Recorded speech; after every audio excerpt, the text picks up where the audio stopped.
তারা যারা এনসিপিকে ধারণ করে তারা এনসিপিতে চলে আসছেন, যারা সুবিধা নিতে চাচ্ছেন বা যারা বিভিন্ন দলের এজেন্ডা বাস্তবায়ন করতে পারছেন, এটা তারাই ভালো করে জানেন যে কোন ব্যাপারটা তারা উৎসাহিত হয়ে আমাদেরকে এইভাবে আজকে বাধাগ্রস্ত করছে। এবং সর্বোপরি হচ্ছে যে এনসিপি হচ্ছে এটা একটা জাতীয় দল, মানে জাতীয় দল বলতে বোঝাচ্ছে একটা রাজনৈতিক দল। তো রাজনৈতিক দলকে এখানে আমাদের আহ্বায়ক 40 বছর ঊর্ধ্বে থাকতে হবে, একটা নীতিমালা আছে। এইখানে তারা বয়সের থেকে ছোট, এই জন্য তারা পদবিষ্ট হতে পারে না, হয়তো বা এই কারণেও তারা এই ধরনের ঘটনা ঘটাইতে পারে। ধন্যবাদ। হ্যাঁ, আশঙ্কা ছিল, আমরা আইনশৃঙ্খলা বাহিনীকে জানিয়েছিলাম। কমিটি দিচ্ছে সকল আওয়ামী লীগ নিয়ে, এখানে সকল আওয়ামী লীগ, এখানে প্রত্যেকটা আপনারা যে রিসার্চ করেন, ঝালকাঠি জেলার যে সমন্বয়কারী আছে, ঝালকাঠি সদর উপজেলার যে সমন্বয়কারী আছে, প্রত্যেকজন আওয়ামী লীগের সাথে সংযুক্ত। তারা নিজেদের পিঠ বাঁচাইতে, তারা যদি 5 তারিখে আমরা বাইনি চান্স যদি আমরা না হইতাম, না উইন না হইতাম, তারা ওই দলে থেকে তারা সুবিধা নিত। এখন আমরা উইন হয়ে গেছি, মুদ্রার এফেক্টে এই পেশে আসছে, তারা এখন এই দিক দিয়ে সুবিধা নিচ্ছে। আমরা তাহলে কিসের যুদ্ধ করলাম, কিসের আন্দোলন করলাম?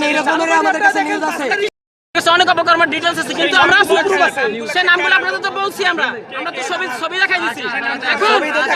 এখন এখানে যদি কথাই হয় যে রিফাইন আওয়ামী লীগ নিয়ে যদি কথা হয়, তাহলে হাসনাত আব্দুল্লাহ ক্যান্টনমেন্টে বসে ওই কথাটা তো সত্য হয়ে উচিত।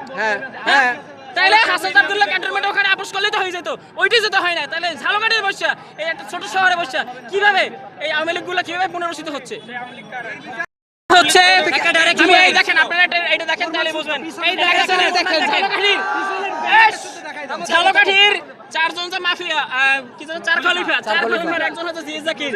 ক্লোজ দেখেন, এই ক্লোজে এই একজন আছে, ওই দেখেন নাম কি, তার নাম, এর নাম হচ্ছে জুবায়ের জিএস জাকির। কোন পদে আছে? এনসিপির যুগ্ম সমন্বয়কারী, 1 নম্বর যুগ্ম সমন্বয়কারী।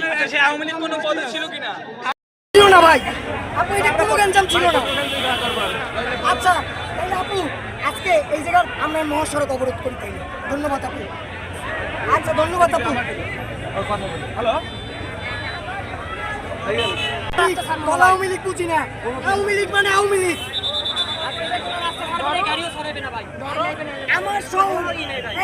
আমার শহরে একটা কোনো রাজনৈতিক পোস্টার নাই, তারা আজকে পোস্টার করাই ফেলাইছে।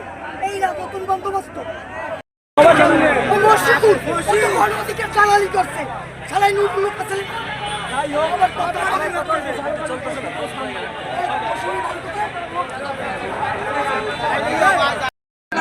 বড় ভাইরা আমাদের কথা কি শুনবে না? আমাদের কিছু যৌক্তিক প্রশ্ন আছে, এই যে প্রশ্নগুলো আমরা জানি না খুব সঠিকভাবে উত্তর দিতে পারবে, কিন্তু তোমরা কেন উত্তর দিতে চাচ্ছ না? আমরা বারবার বলছি আমাদের প্রশ্ন করতে দেওয়া হোক। একজন সাধারণ মানুষ হিসাবে আমরা এই